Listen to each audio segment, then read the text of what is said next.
On continue sur We Do Biz en direct du CES à Las Vegas. On est revenu à l'Eurotech Business Lounge pour cette deuxième journée du CES et avec moi Bernard Laget. Bonjour Bernard. Bonjour. Alors Bernard Laget, vous êtes maire, vous êtes vice-président de Saint-Étienne Métropole. Est-ce que vous pouvez nous parler déjà un petit peu de Saint-Étienne Métropole, nous parler de cette belle région et nous indiquer à quel point elle est attractive pour les entrepreneurs français? Très bien, donc Saint-Étienne Métropole est une communauté urbaine qui va avoir, grâce à la nouvelle loi, le statut de métropole dans les prochains mois. Donc c'est une région de tradition industrielle, hein, avec toutes les grandes épopées industrielles, le charbon, l'acier, le verre, le textile, et qui, dans les années 70, a dû faire face à une forte restructuration, même une grosse révolution, vu qu'elle a pris de plein fouet toutes les crises, et qui s'est traduit par un développement d'un tissu de PME et même d'ETI assez dense, vu qu'on dit qu'on serait la deuxième ou troisième concentration en France de ce type de société. Alors, sachant qu'on manque de TI en France, hein, on n'arrête pas de le dire en ce moment, d'ailleurs tous les acteurs de l'écosystème entrepreneurial se concentrent maintenant plus sur le développement que presque la création, parce qu'on est bien lotis pour la création, il faut le dire. Donc une région qui s'est désindustrialisée, des PME qui ont émergé, quelques ETI. Pour les startups, on en est où? Alors pour les startups, effectivement, ces ETI et ces PME sont émergées parce que c'est souvent les cadres des groupes qui ont créé ces entreprises. Donc cette génération-là avait la culture de l'entreprise et donc n'avait pas besoin d'être accompagnée. Et maintenant, depuis quelques années, une dizaine d'années, il arrive une nouvelle génération qui sont les jeunes diplômés.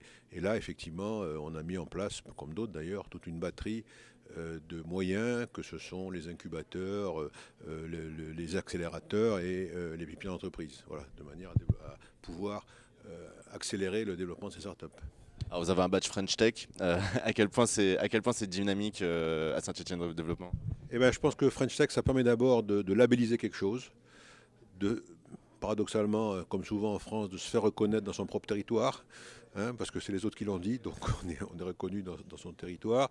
Et puis surtout, ça permet de créer effectivement toute cette dynamique et de profiter de toute la dynamique qui est créée autour de French Tech, notamment pour venir dans des réunions comme celle-ci, parce qu'on a amené avec nous 4 jeunes startups qui n'ont pas encore exposé et une cinquième qui est en train d'exposer parce qu'elle a eu un award. Alors j'allais y venir, vous êtes venu avec vos poulains, vos poulains de la French Tech de Saint-Étienne.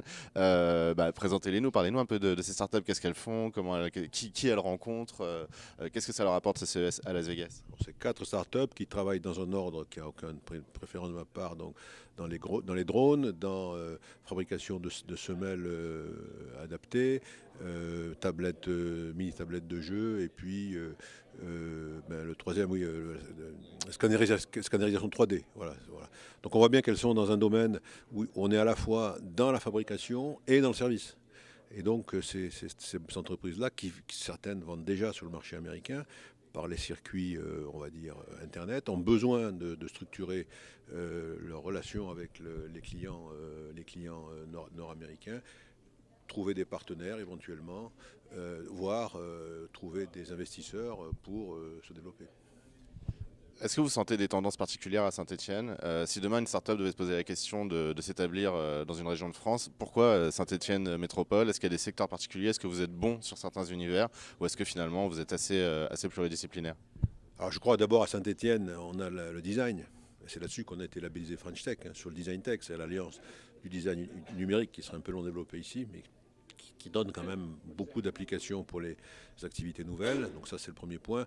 Deuxièmement, je pense qu'on a un cadre de vie. Et paradoxalement, on est à l'échelle humaine.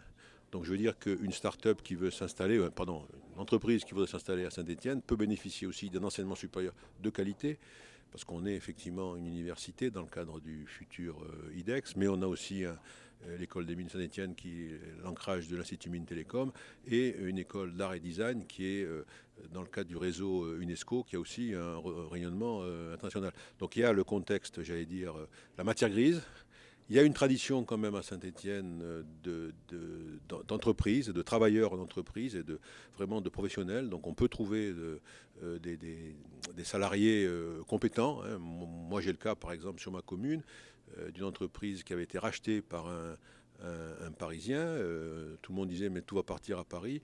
Et quand le Parisien s'est rendu compte des différences de salaire entre et de la qualité du travail. Il faut être pragmatique des fois.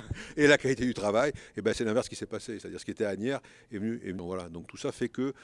Alors peut-être qu'on n'est pas assez connu, peut-être qu'on le fait pas, on ne le dit pas assez, peut-être que ça c'est le revers de la médaille des Stéphanois, c'est-à-dire qu'on fait mais on a le faire mais pas le faire savoir. Voilà, c'est peut-être ça aussi qui explique que peut-être les gens hésitent encore à venir à Saint-Étienne. En tout cas, monsieur le maire, vous l'avez dit, vous l'avez fait savoir sur We Do Biz aujourd'hui. On espère que beaucoup d'entrepreneurs vont découvrir cette belle région grâce à votre intervention. Merci beaucoup pour les startups que vous accompagnez et pour les startups que vous soutenez en général dans la région. Et à très bientôt sur We Do Biz. Merci beaucoup. Merci.